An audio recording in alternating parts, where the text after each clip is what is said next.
Tara i Nika, nažalost, danas nije išlo po planu. Može kratki osvrt o meču. Ajde, ja ću. Ajde. Da, malo smo krenule onako nesigurno.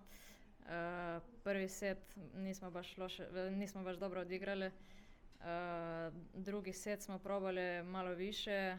Možda neki poeni su odlučili puno smo poena na džusa izgubili, tako da čestitam protivnicam, baš su dobro odigrali cijeli turnir i sretna sam da sam starom igrala, tako da nadam se da zaboravila. Da, nadam se da ću opet možda neki put.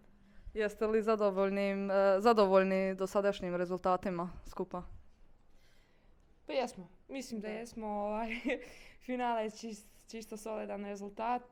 Nika me još nije ubila, tako da je to isto neki uspjeh.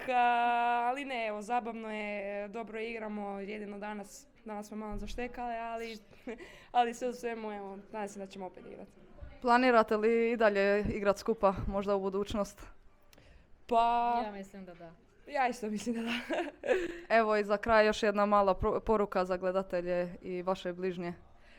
Pa ništa, evo, želim, pošto ste Uskrs bliži, nije još danas, ali evo uskoro, tako da želim zaželjeti uz sretan Uskrs.